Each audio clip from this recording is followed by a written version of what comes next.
네, 도로에 전기차가 빠르게 늘고 있습니다. 국내 완성차 업체들도 속속 전기차 시장에 뛰어들고 있죠. 그런데 화재 사고가 문제입니다. 저희 JTBC가 소방청 등이 최근 2년 동안 실시한 미공개 전기차 배터리 화재 실험 영상을 입수해서 분석해보니 배터리에 한 번 난 불은 좀처럼 꺼지지 않았습니다. 소화기로 안 꺼지는 건 물론이고 산소를 차단해도 불씨가 다시 살아났습니다. 결국 소방청도 기존 방식으로는 제대로 진화가 안 된다, 이런 결론에 도달한 걸로 파악이 됐습니다. 김필중 기자가 직접 실험도 해봤습니다. 전기차가 불타오릅니다. 소방청이 실시한 미공개 실험입니다.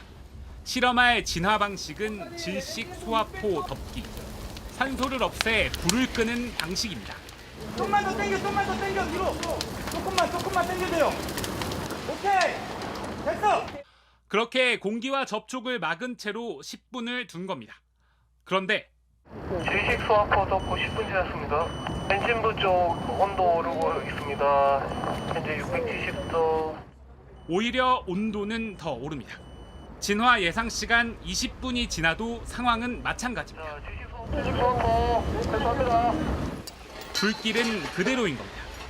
소방청은 실험 끝에 질식 덮개를 이용한 완전 진화 가능성은 없다고 봤습니다.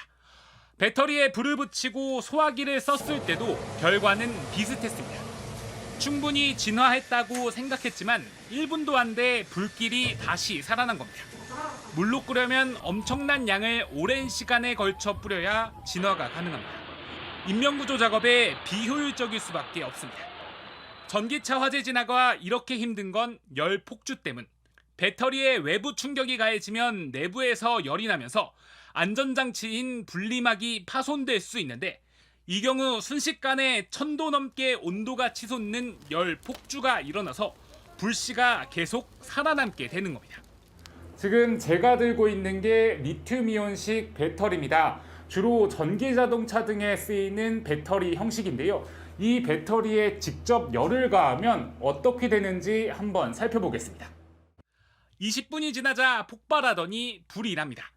이런 배터리들이 한꺼번에 수십 개 들어가는 전기차 내부에선 하나에만 불이 나도 금세 다른 배터리로 열이 옮겨가게 됩니다.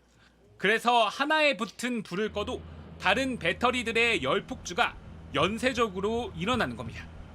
결국 20여 차례에 걸쳐 배터리 열 폭주를 실험으로 확인한 한국소방산업기술원은 이렇게 결론 내렸습니다.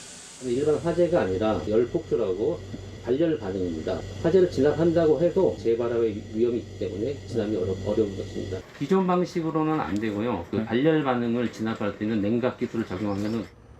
JTBC 김필준입니다.